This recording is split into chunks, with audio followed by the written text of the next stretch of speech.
who wrote a very inspiring introduction that represented her role in this whole project, because she provided the wherewithal to get us going. We had a lot of ideas.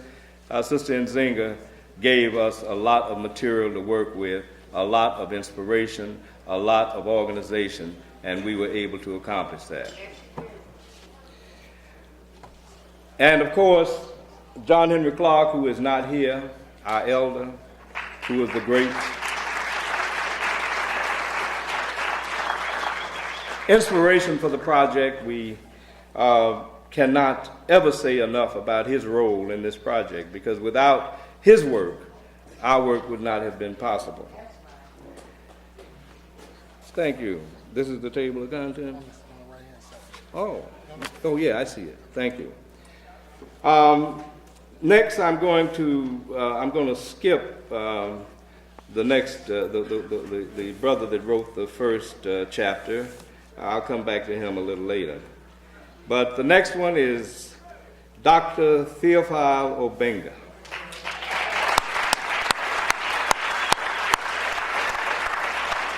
who is now the master. Since the master made his transition, the cloak fell to Dr. Obenga, and we are now following Dr. Obenga.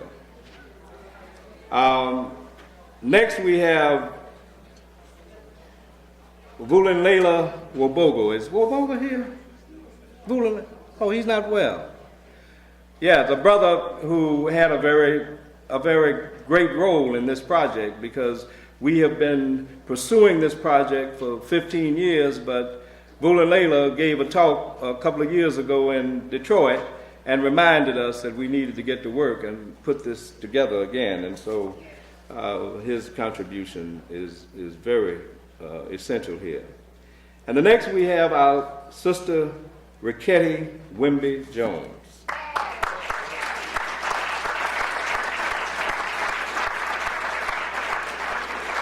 When we started, McKenney's work is just simply outstanding. When we started trying to deal with Madu Necha, with the language, McKenney showed up and led the way for us to develop some small competence in that direction, and her work continues on, and so we're very happy that she's a part of this great project. Next, my cousin, ASA Hilliard. Where is Asa? Asa not here? Well, anyway.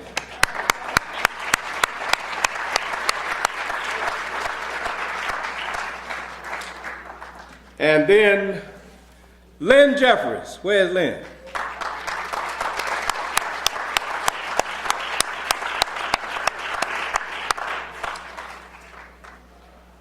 What about Adisa? Adisa, rather, Ajamu. Is he here? Okay, well, anyway, he's one of our young warriors. One of our young warriors. One of the things that we insisted on in this project was that it had to be intergenerational. And we were so happy to have a group of young scholars who were ready. They really ready to push us off the stage, but we're going to hang on a little longer. But I'm going to tell you, they tough. And when you read what they wrote, you will know what I mean. And we have, of course, Mario.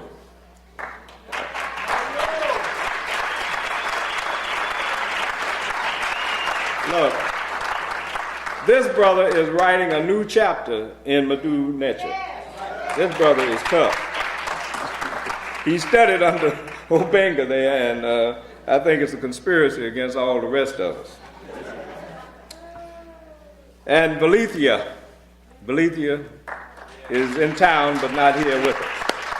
The sister is challenging all of this stuff about black feminism. And she is giving all of us, the sisters as well as the brothers, a new way to talk about how we're going to get along together across what the white folks call the gender line. And then my son, Greg Kamathi Carr. What can I say about it?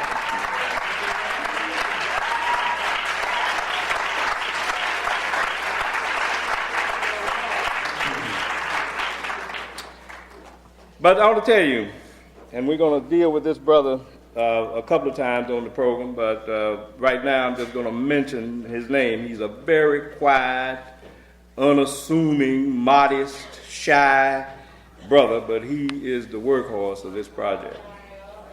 Leon Harris, who is the editor, who is the editor par excellence.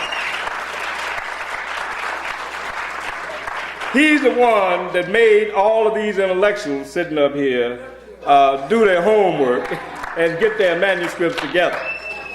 And the way that book looks is the product of the genius of Leon Harris.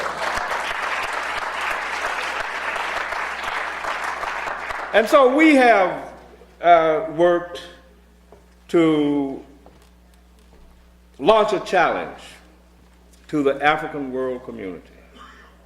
We want the African world community to get involved in this project. And there is enough work for every African in the universe to be involved in.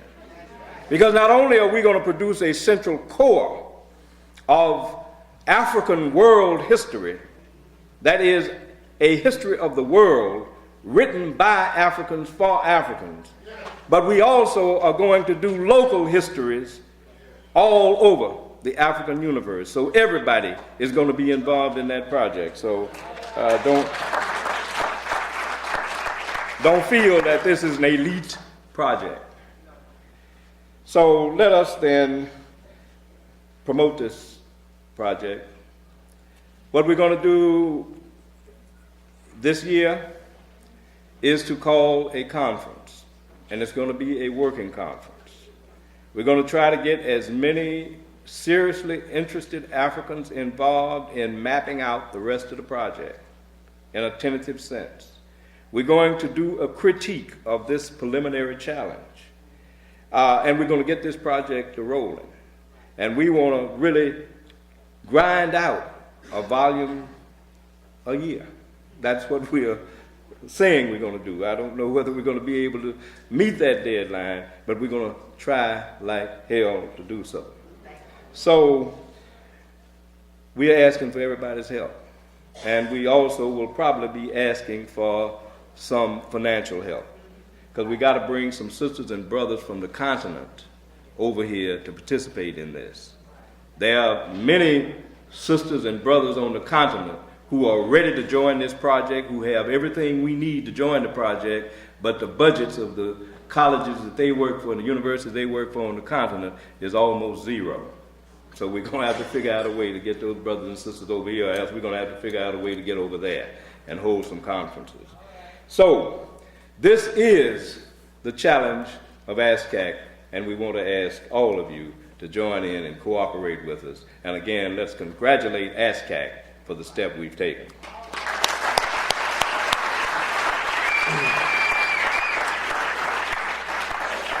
You know, I tell people that when I came to Chicago 30 years ago, I came from the country. And one of the first city slickers I met was a brother by the name of Anderson Thompson. And as we say, he schooled me. Andy was really my first teacher as I moved into what we are calling the African-centered highway, as I moved into the discovery of the real significance of Africa in our lives.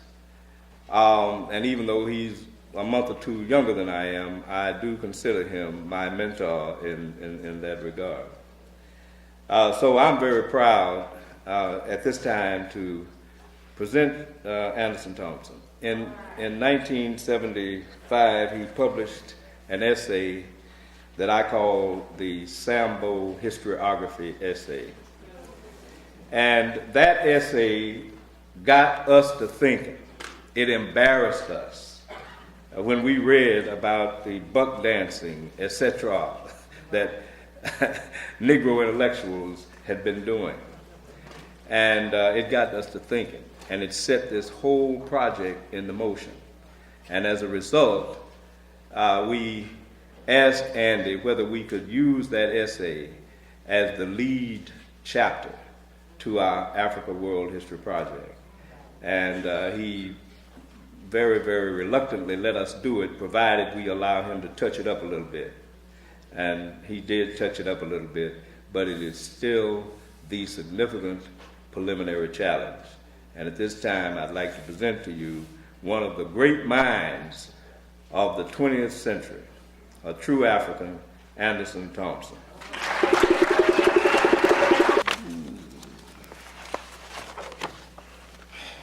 Well, I greet you this evening in the words of our ancient mothers and fathers of the Nile Valley, Imhotep. May you come in peace, the divine language of Medu Neter, the gift of our Creator. Well, Jake, you got me up here, so I guess I have to do something, huh? Well, it looks like we've been here before. We've come full circle again. For some of us, this is the second or third or even possibly the fourth Wahemi Masu. And for those of you young ones out there, this might be your first time. As we say in Medu Neter, the divine language of our ancestors, Yosef Tepe. So welcome.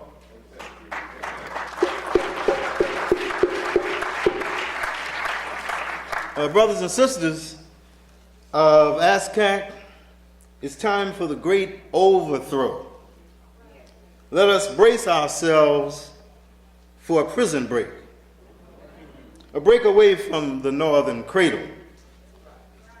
The global white supremacy system needs to be examined, and I'm going to spend just a little time talking about that system, because I would see it as a kind of a part of this curriculum that we're trying to put together in the World History Project.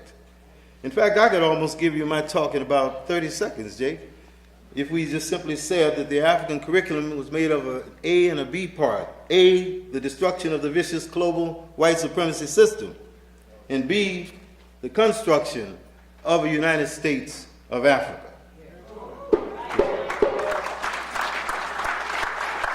But in that I've been given Lynn Jeffers' time, I'll say a few other things. Let's talk a little bit about the World History Project. You know, I often see is it the Seventh-day Adventists or whatever group, who is it that stands in the rain and the snow saying, buy this book? Oh, okay. The Jehovah's Witnesses. I think we need this in ASCAC. We need someone to be standing out there. You know, if you bought this book, you better read this book. In fact, that's what we call it, the book. Okay? So my presentation will consist of some general areas of work, pointing out certain areas that we need to work on that must be done so that ASCAC will provide the much needed leadership in ideas that will project us and move us through this white man's 21st century. I should hope that we will have our own concept of time as we go through these projects. So that would also be one of the projects that we'll be working on. Thank you, Sister Richetti, and all the others who've worked at giving us the calendar, Brother Kwesi and others who've all pitched in on this idea of the concept of time, and Brother Wabogo's work in the project itself, talking back and forth to Jake and others about how we periodize things and how we measure the concept of time. But I think I'd like to begin this presentation with some of the words of a friend of mine who's no longer with us, who made his transition some time ago, Dr. Bobby Wright. And in the psychopathic racial personality, he begins like this. In a bullfight, there comes a time when, after being brutalized while making innumerable charges at the moment of a cape or the movement of a cape, the bull finally turns and faces his adversary, with the only movement being his heaving, bloody sides. It is believed that for the first time he sees the matador, and this first confrontation is known as the moment of truth. For the bull, this moment comes too late. Analogous situation is that of black people all over the world. For hundreds of years, they have been charging at the banners that are held by the European white matadors. Those banners have been represented by concepts such as democracy, capitalism, Marxism, religion, and they remain constant as long as blacks were assets. However, with technology and worldwide industrialization on the rampage, resulting in a further exploitation of Africa and Africa's resources, which in turn produces an increase in Africans' national consciousness, blacks are now a threat and a liability to the white race. And the banner held by the matador has one concept: genocide. As a consequence, the major research that white scientists are involved with today is genocidal in nature. For example, nuclear warfare, population control, medication control, genetic engineering, psychosurgery, electrical stimulation of the brain, and high complex science of behavioral technology. Therefore, it is indeed blacks' moment of truth, and it is a time for them to look, instead of at the cape, at the matador. Okay.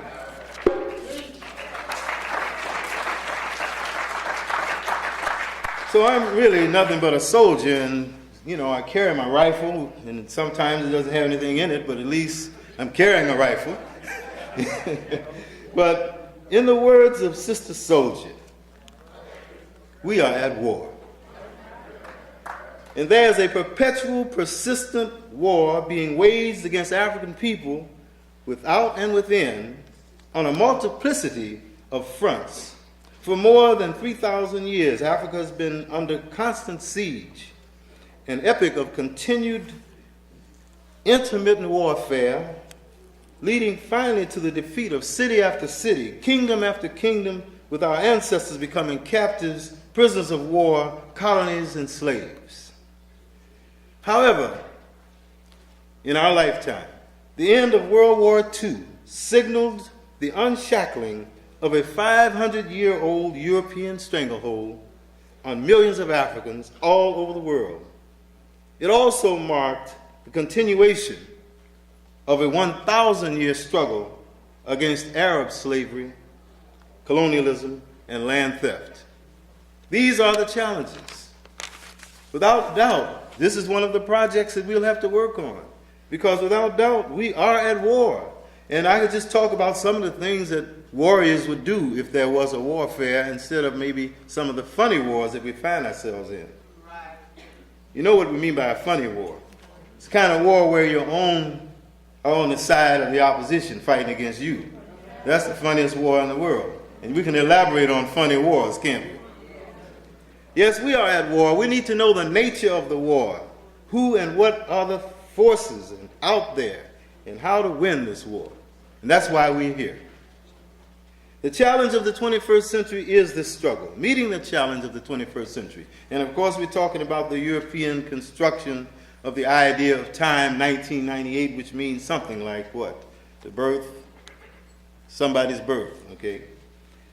So what is our mission? Then our mission is to confront this white supremacy system, while at the same time building the African liberation movement that's going to project us into the next century so that we'll be successful and not simply become people who stand around and watch Africa for everyone but the Africans. Africa's for the Arabs, British Africa, Africa for the French, German Africa, Africa for the Italians, Dutch Africa, Africa for the Belgians, Portuguese Africa, Africa for the USA, East Indian Africa, Africa for the Koreans, Japanese Africa, Africa for China, but no Africa for Africans. In fact, I hate to even say this in my presence of the elder John Henry Clark, and maybe you heard it yourself, and we certainly don't want this to come into being. He said, I can see an Africa without Africans. And that is indeed a challenge for us. So what are we talking about? We're talking about the need for power. And the need for power among Africans today is more critical than it has ever been, and the threat of the African seizing power for himself has never been more apparent than it is today. This prospect is seen by virtually all other races as a grave danger to their maintenance of power. And that is why we must stamp out this idea, not just this idea, the reality of an Africa for Africans, as we are struggling. We can't stamp it out. We must face it. We must ask ourselves, what guarantees for a future have we made for ourselves, our children, and our yet unborn? How do we Africans, how do we as Africans, men and women in the USA, identify our place, our center of the world, in this present environment in which we now live? What is the collective centerhood of our being, our vision of the world? When shall we Africans in the Western Hemisphere impose our view of reality, our interests and expectations on the world? In short, when will we take a bold position and fight for the African principle, the African way, the only path that is best for our children and the rest of the black world? That's our struggle. But now let me get to the kind of this academic side and a few other things that I have to present here, because I'm really talking to workers out there, am I not? This is not a spectatorial group, I hope. Okay, so we're all prepared to do some work. Well, I'll just read a few things and then I'll allude and move about here and try to turn on this overhead projector and see if it works. All right. All right, now in no field has this recent revolution, this war that we're speaking of against traditional Europe thought, clashed so violently as in the field of history, the question of the peopling of ancient Egypt. In fact, Brother Biko brought some stuff in from London that's rather shocking and revealing. It seems that they've just gone berserk in trying to find ways to put a stop to what's going on in terms of the African-centered movement. But the harsh debate and denunciation between a handful of African scholars against an army of well-disciplined, technically equipped white scholars, in its simplest form, may be stated as follows. For the European scholars who control practically every university in Africa and Europe, and who have armed themselves with almost 2 centuries of research in the false science of Egyptology, ancient Egyptian civilization was peopled by the Caucasian race, that's what they've been trying to say, who brought civilization from the north and finally settled in Mesopotamia, Indus, and Nile valleys. For the African scholars, a century ago, a small number, almost totally ill-trained, according to white standards, having no institutional support or even one university that totally supported their position, held fast, this group, held fast to the position that ancient Egypt was a black civilization which was peopled from its earliest beginnings on the continent of Africa and got its beginnings in the southern part of Africa. Without doubt, under the leadership of Sheikh Anta Diop, our brother, our Senegalese brother, a scholar of great fame and respect, the growing battle between black and white scholars over whether the ancient Egyptian civilization was black or white has now developed into a question of tremendous importance. The revolutionary implications are too staggering for one's imagination. Its far-reaching implications for a new Africa is already on the rise. Moving towards a new century, it is timely, appropriate, well worth the battle, and most assuredly necessary. It was Dr. Sheikh Anta Diop and Dr. Theophile Obenga who unleashed the most powerful worldwide revolutionary explosion of the 20th century when they skillfully advanced their ideas before a UNESCO-sponsored symposium proclaiming that ancient Egypt was peopled from its Neolithic infancy to the end of the Nile Valley dynasties by black Africans. Okay. In 1966, at the first World Festival of Negro Arts, Professor Diop had already shared a special award with the late W.B. Du Bois as one of the two writers who had exerted the greatest influence on the black thought in the 20th century.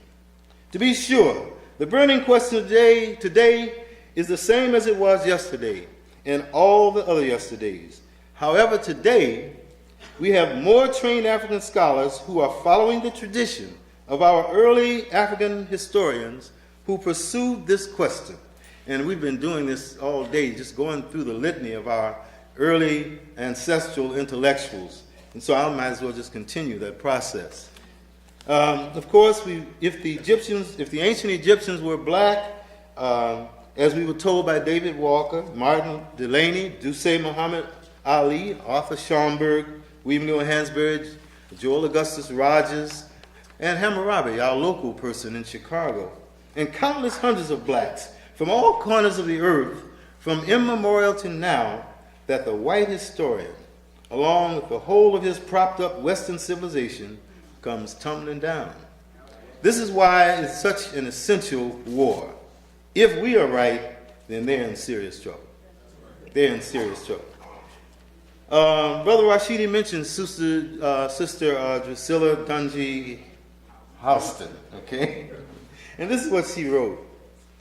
The modern writer, whose research has been superficial, does not know that before the days of Grecian and Roman ascendancy, the entire circle of the Mediterranean and her islands was dotted with the magic cities of the world and with trade of the Ethiopians.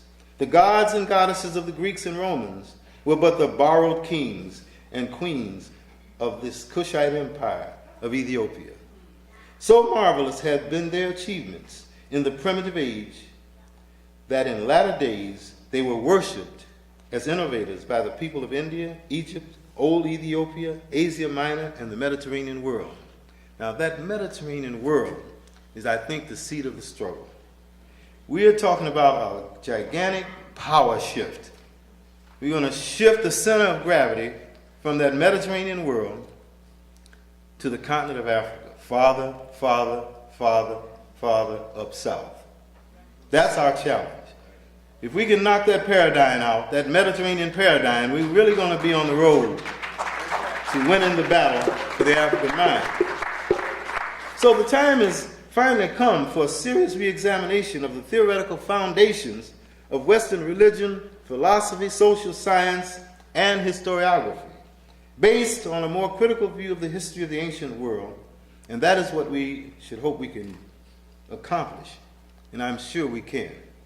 It is becoming clearer every day that the so-called glorious Greek civilization that was celebrated and most admirably for many years was more or less, as far as I'm concerned, a bunch of simply nomadic tribes. In fact, that they would call themselves the Dorians or the Ionians or the Corinthians, and I think those are the types of architectural exams we had in humanities.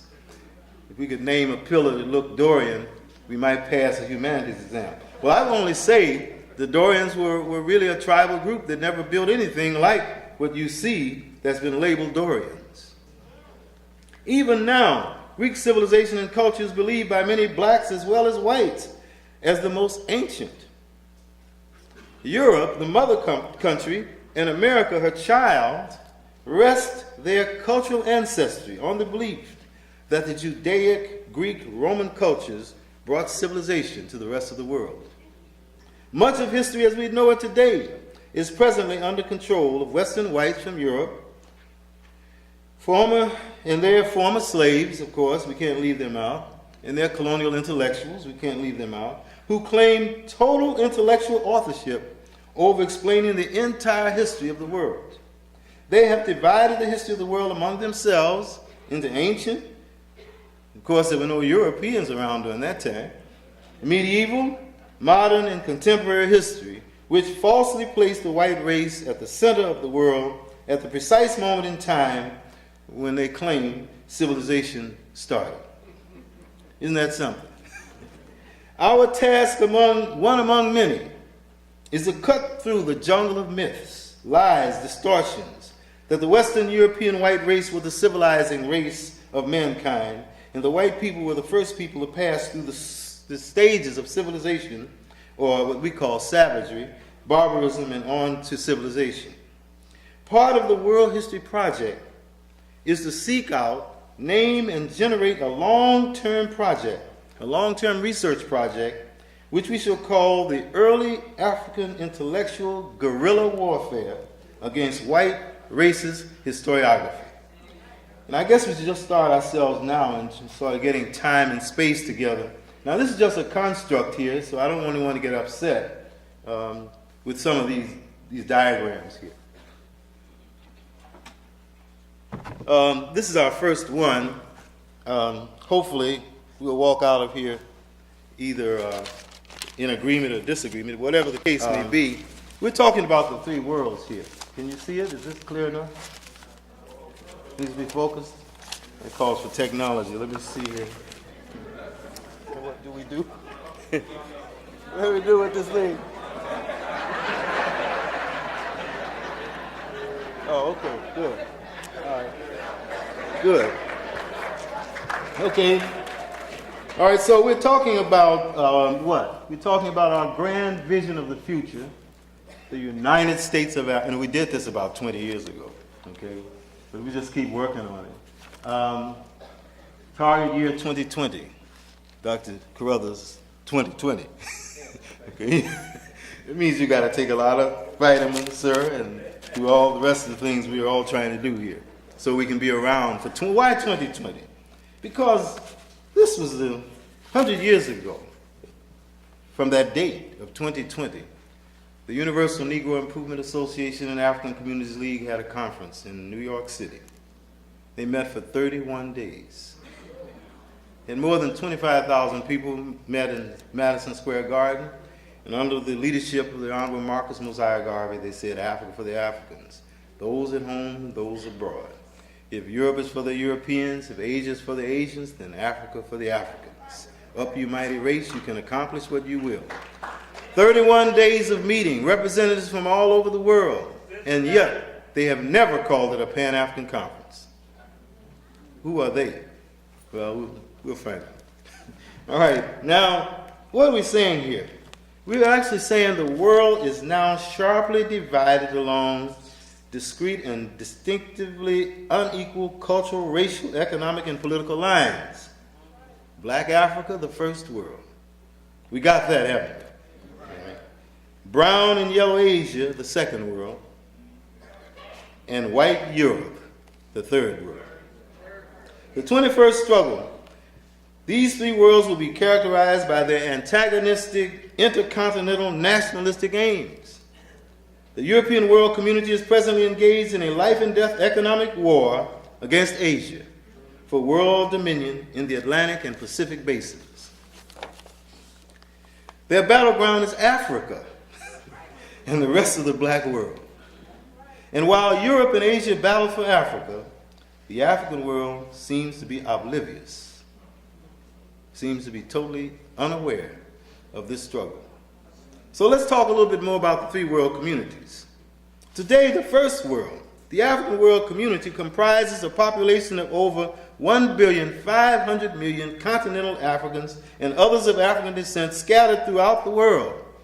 The African world community, previously enslaved, colonized, and exploited for more than 400 years by Europe and 3,000 years by Asia, is now recovering from a combined period of 4,000 years, not 400 years, 4,000 years of intermittent migration, pillage, plunder, and military domination and occupation from the same ancient enemies dating back to 2000 BC.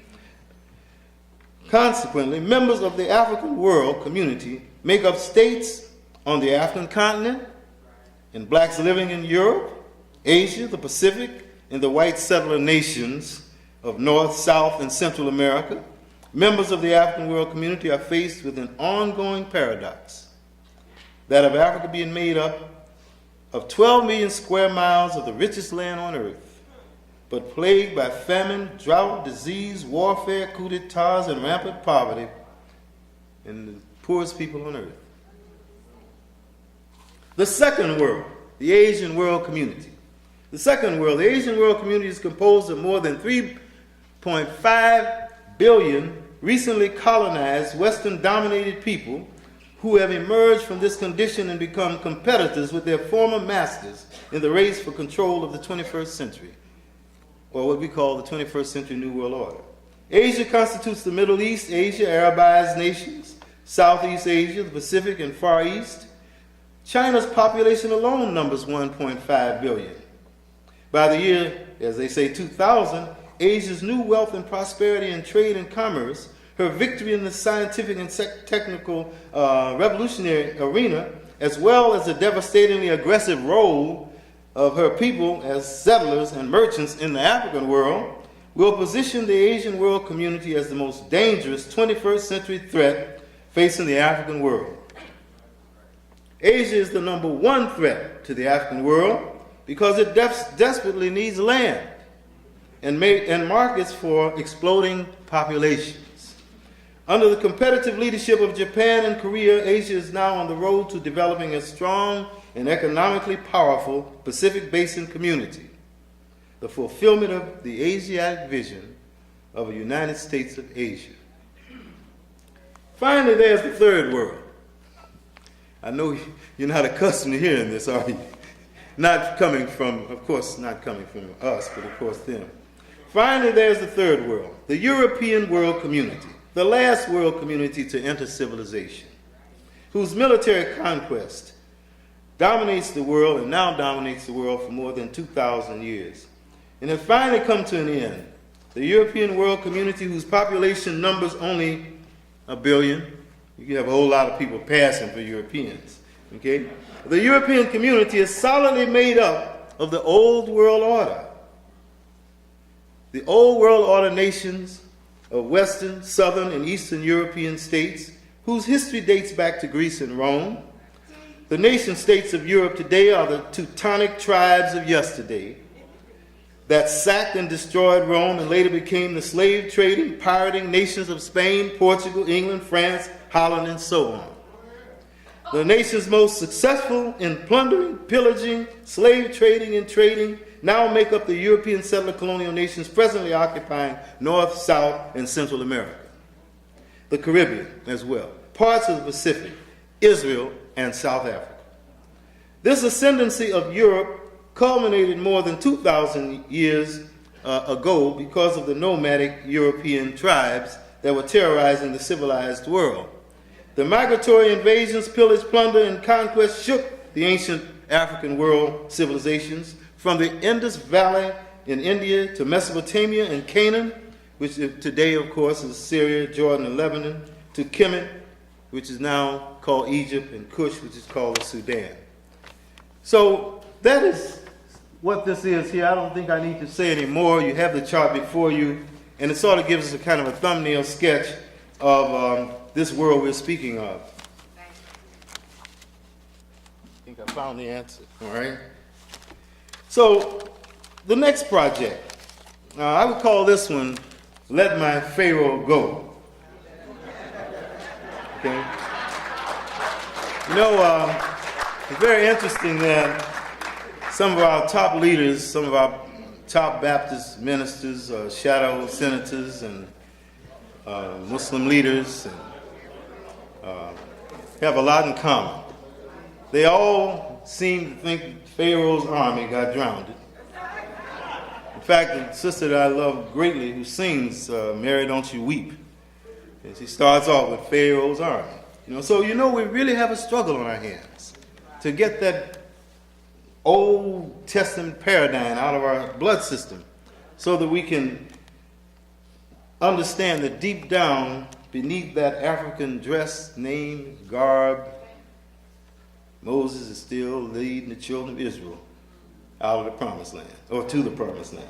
So on Sunday night, I believe, April the 12th, and I'm not sure, but it's been that way for the past 40 years, White Charlton Heston as Moses We'll be standing in front of the Pharaoh's court, defying Yul Brynner, who's supposed to be Ramses II, son of Seti I, who is Sir Cedric Hartwick. And he's going to cry, "Let my people go."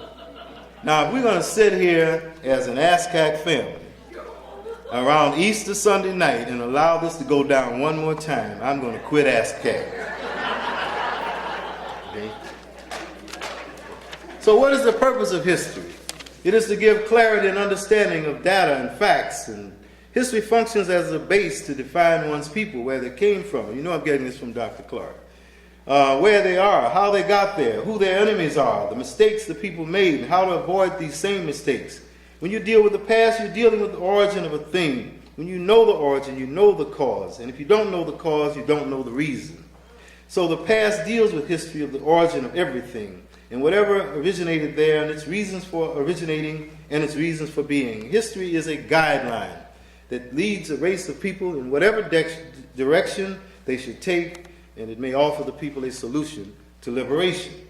So what I've done here is I've tried to put together some concepts of what we would call a chart on ancient African historiography, but somehow the chart got lost, so I'll just rattle these terms off.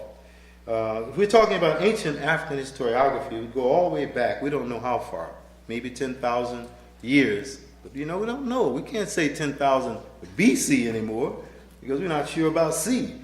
I mean, are we? So I'm not sure. I didn't say it wasn't true. I'm just saying we're not sure. Okay, so the one thing we would certainly have as a historiography would be Nile Valley historiography, which would cover Kush, Kemet, Aksum, and Punt. That would be the Nile Valley. Not that everything is in a valley, but we like the term.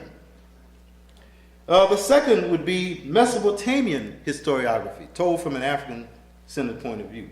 That would entail the various tribal or kingdoms that existed at the time, the Sumerian, the Elamites, or the Akkadians, or whatever names we want to give appropriately in terms of what we can find out. Then, of course, there's Canaanite historiography. I think we should take a good look at Canaan. It was an already developed, well-developed series of cities that existed long before the coming of the goat herders and cow herders and sheep herders, who later seemingly occupy all the space in the Old Testament. Along with that, we would talk about Indus Valley historiography, which deals with a number of cities excavated, I think for the first time in the 20s, by a person named Sir John Marshall. Sir John Marshall. Not the John Marshall over on this side of the water. Another John Marshall who, when he made his discovery, I think the discovery of, or the plunder and breaking in of the Temple of Tutankhamun by Howard Carter overshadowed in fact, they didn't want to know anything about what Marshall said anyway. Because he said, and I'm sure Brother Rashidi can verify this, Marshall said it wasn't the blue-eyed, golden-haired Brahmins that built the cities of Mohenjo-Daro, Harappa, and Lothal, but the flat-nosed, kinky-haired, dark-skinned Dassas that built those cities. And of course, no one said a thing. They went on and found this little boy in that cave and brought the gold out, and we forgot all about Sir John Marshall's works. So I think we need to take a look at that form and find out what we're talking about. We need to know a little bit more about that Wang Ho area, which we mentioned is one of the cradles of civilization. West Aryan historiography, that's the area I think we need to really look at. That's another name for Europeans. West Aryan historiography, the origin of Greek historiography, Roman historiography, the Indus Valley and the foreign invaders of the Indus Valley. We should look at that. And then moving to Teutonic historiography, which means they look at the migration patterns of the various groups called Goths. I don't know what a Goth is. Anyone who crossed the Vistula River was Visigoth. Anybody who stayed on this side was what? Ostrogoth? Visigoths started somewhere up in Lithuania, Latvia. Today they're called Hispanics. Isn't that interesting? Oh, the Vandals also made their move and went over into North Africa. So we've had the movement of these various tribal groups. We need to study those moves so that when you see Godfather 2 and Goodfellas and so forth, the Lombard, no, that's which one? So we need to know those groups and not be taken in by the Hollywood version of Italy.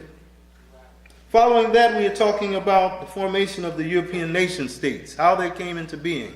If there was ever a more barbaric, bloody, inhumane mechanism of becoming what one would become, as to how those European nations became European nations. You don't want to study the 100 Years' War, and let alone, God help you if you study the 30 Years' War.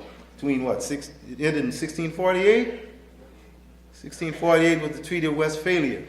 They fought till they got tired of killing and just decided, let the boundaries fall where they may. And we'll have one place where no matter what, we can all be safe, and that'll be Switzerland. I mean, isn't it amazing, the Peace of Westphalia, they fought and killed close to 20 to 30 million people in 30 years. It's quite a war. So they make you take the high school history exam so you can say the 30 Years' War. But they don't tell you what it was really all about. So these are some of the areas that we would cover in terms of setting up a kind of historiography. Now here's another form that I would like to use as well.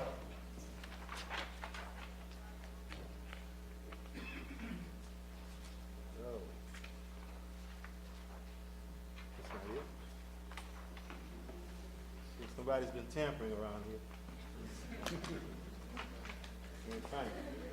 Oh, here. I hope this.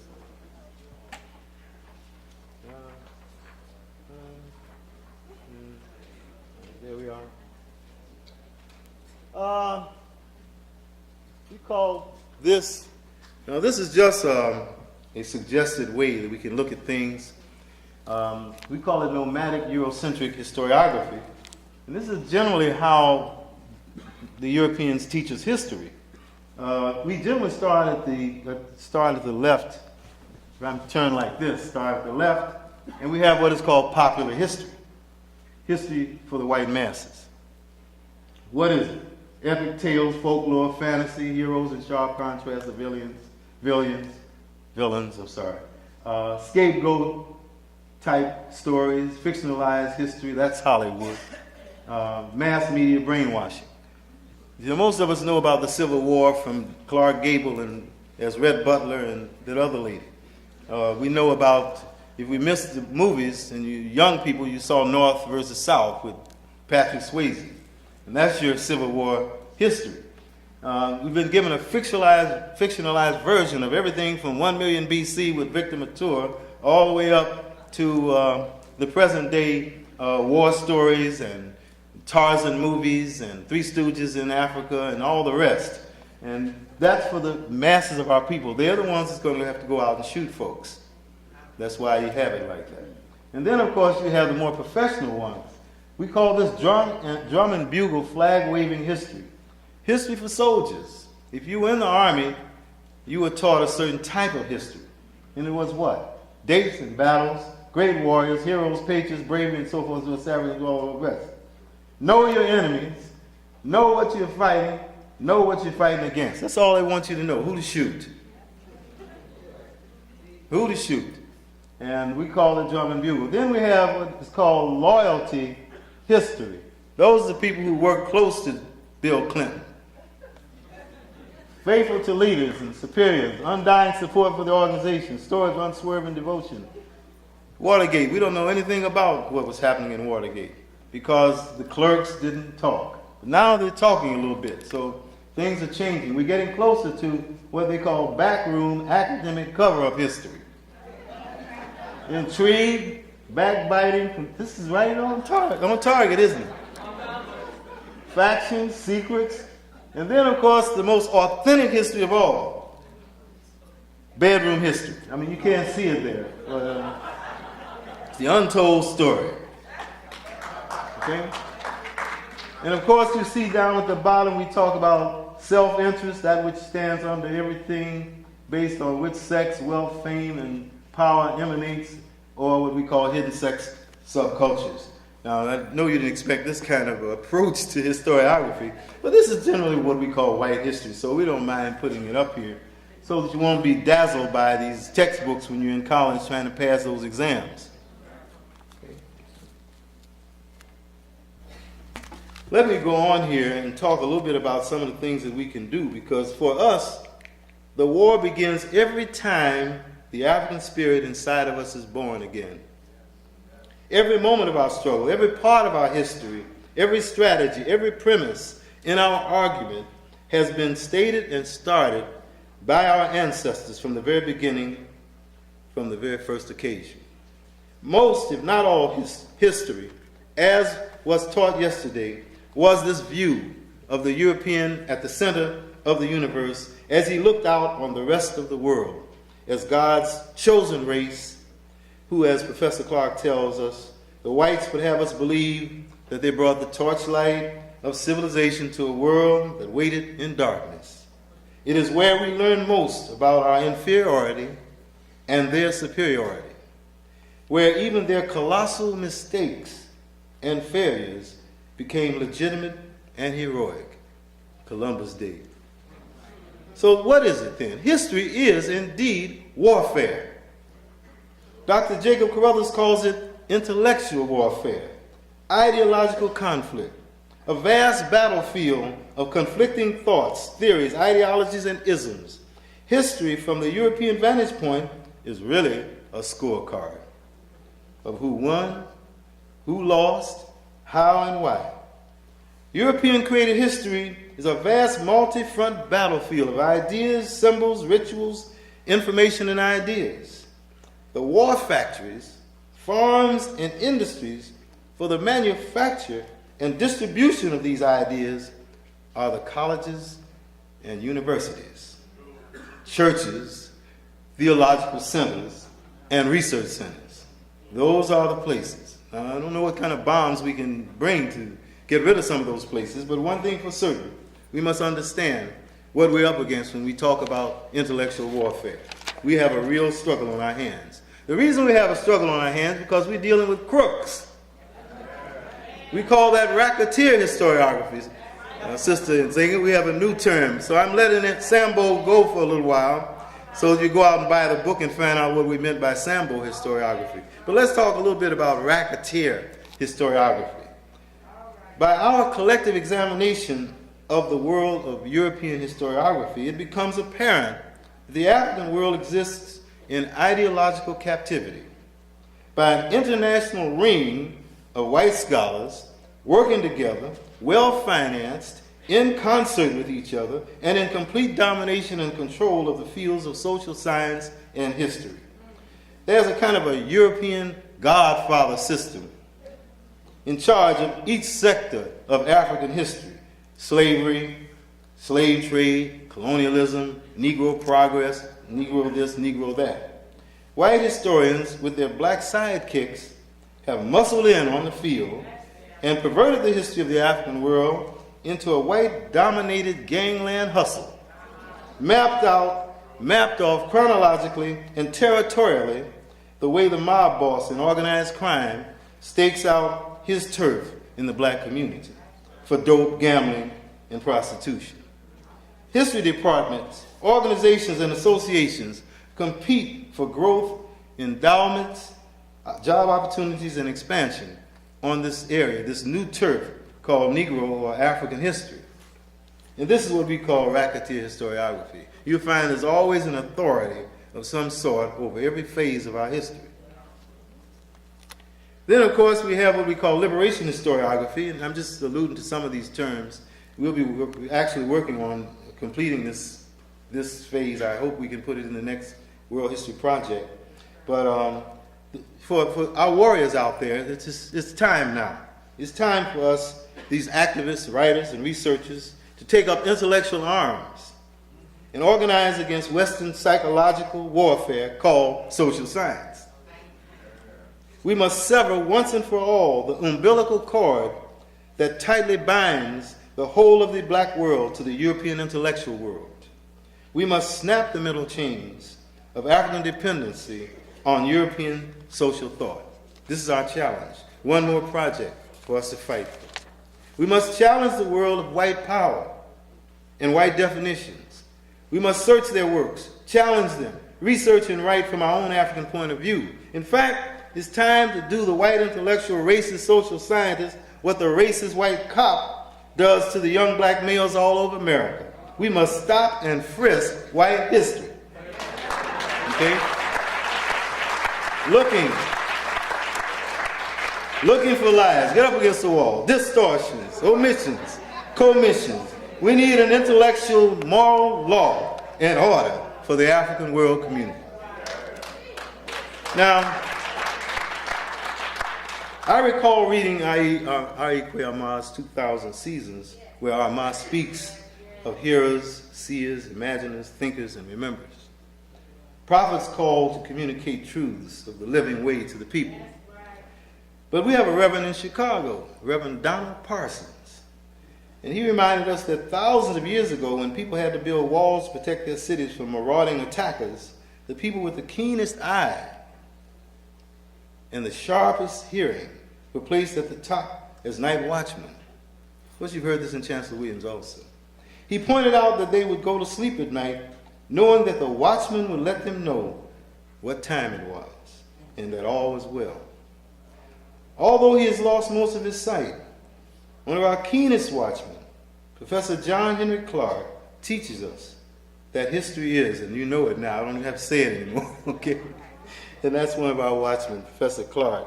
And to the hundreds of nameless, unrecognized warrior heroes and heroines who, against an awesome white supremacist intellectual system, upheld the true story of Africa and the world to our people. And I would say that the solitary watchmen on the walls, we've given them a lot of names. We call them old scrappers, lonely warriors. We have all kinds of names for our intellectual ancestor warriors. And I'm saying that this watchman, or these ideological freedom fighters, must languish in obscurity no longer, thanks to Brother Rashidi. He's really given us a very good push in bringing forth a number of the names that need to be spoken for. We call them defenders of the African way.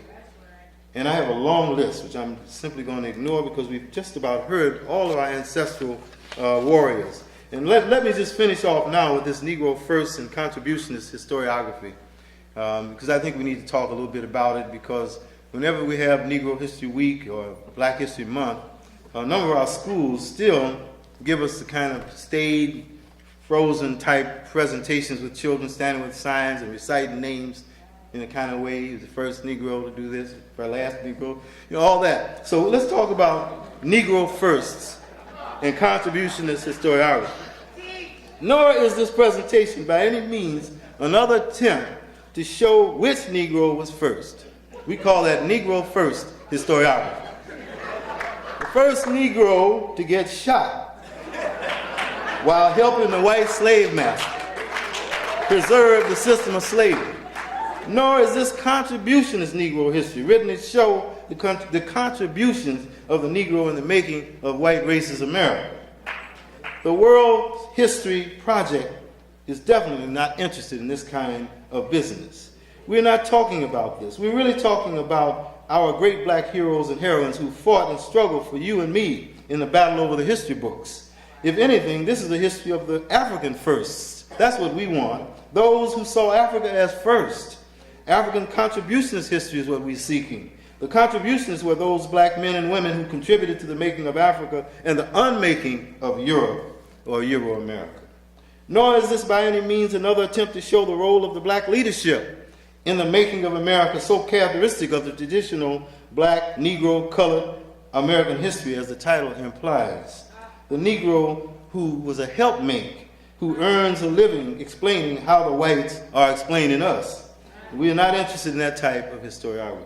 So as you can see, we have a tremendous challenge, and I see all of our fellow warriors and soldiers out there who are ready to meet the challenge, but now I'm going to try to see if I can get out of this room with this next one here. Well, here we go.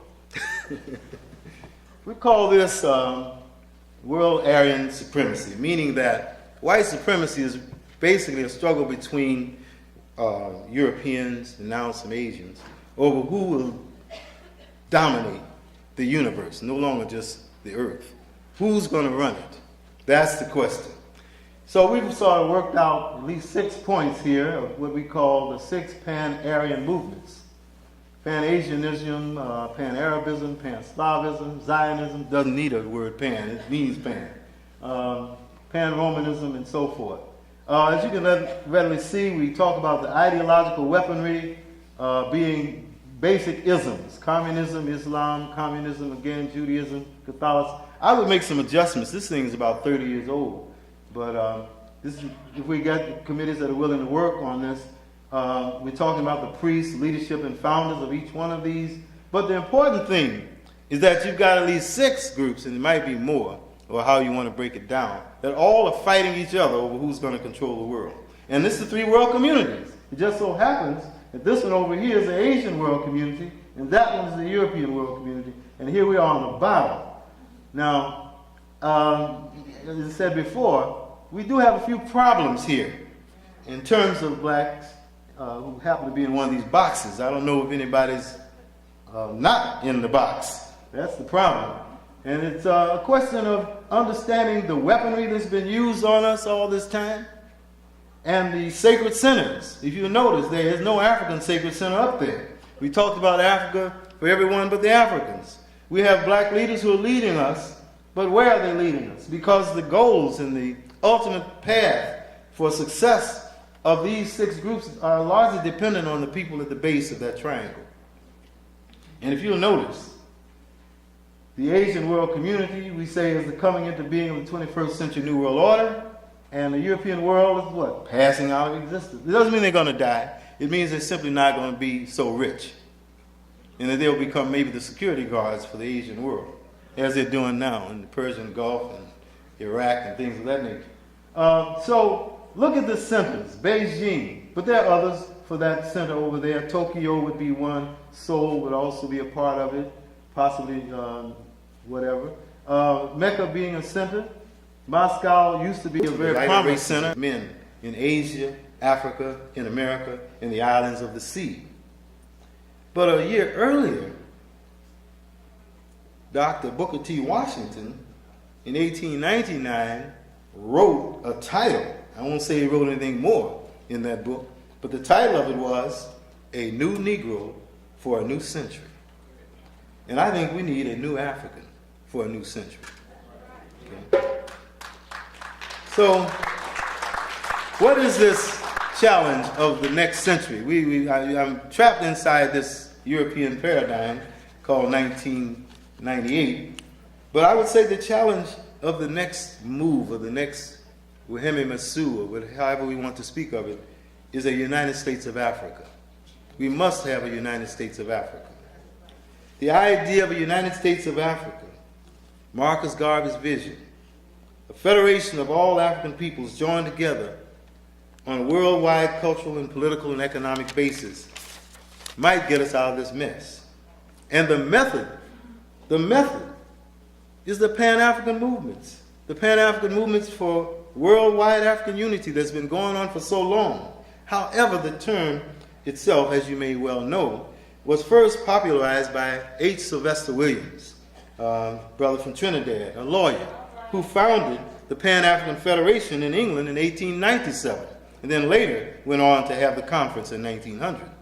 Okay? Although Williams may have popularized the expression, he was by no means the founder of this movement, because it had been in motion at least a half century, if not a century, before the 1900 meeting.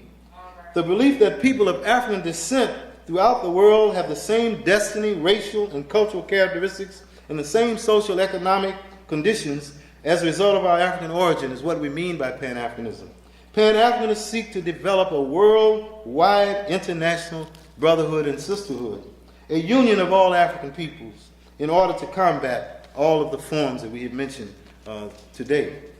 This time, as we move into the next time-space mechanism, Pan-Africanism must not, forgive me, Pan-Africanism must advance beyond the talking and meeting stage. We must move Pan-Africanism beyond conference going and talk. We need a Pan-African agenda. In fact, it is now time, as we enter this white man's 21st century, when he goes crazy on December 31st, 1999, just wiping us out with movies and movie stars and beer commercials and everything. What we must do is operationalize Pan-Africa. We must operationalize it this time. Okay. Well, how's my time? Do I have a few minutes left? Who knows? About 1 minute? Okay, I would just like to make a quote from one sister, since Brother Rashidi's been giving us such a rich store of persons. Her name is Maria Stewart. She was with us a long time ago. In fact, Maria Stewart really called hell. I mean, she was a sister who married at an early age, very young, very beautiful, and in no time, December 17, 1829, James Stewart died of a severe illness. They had only been married a short while. But you know what happened to her? As soon as he died, the executors of the estate, a group of white businessmen, through what was described as shameless legal maneuvers, in 2 years of litigation, defrauded Maria Stewart of a substantial inheritance. But this sister was fine, too. That's another thing I found out. She's a beautiful sister. But let me just give you some of the things she said. African rights and this is an address delivered at the African Masonic Hall, Boston, February 27, 1833. African rights and liberty is a subject that ought to free the breasts of every free man of color in these United States and excite in his bosom a lively, deep, decided, and heartfelt interest. When I cast my eyes on the long list of illustrious names that are enrolled on the bright annals of fame among the whites, I turn my eyes within and ask my thoughts, where are the names of our illustrious ones? It must certainly have been for the want of energy on the part of the free people of color that they have been long willing to bear the yoke of oppression.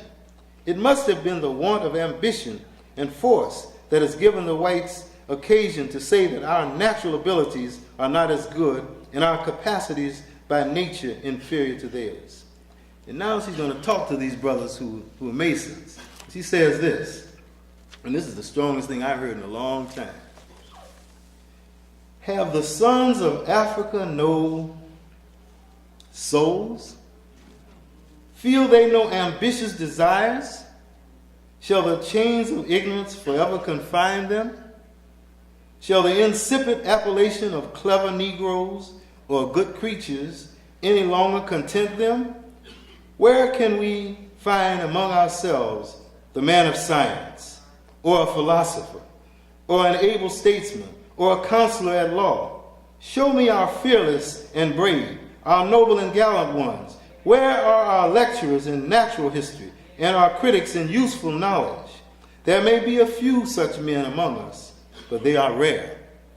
It is true, our fathers bled and died in the Revolutionary War, and others fought bravely under the command of Jackson in defense of liberty. But where is the man that has distinguished himself in these modern days by acting wholly in the defense of African rights and liberty? There was one, and he's referring to David Walker. Although he sleeps, his memory lives. Thank you very much.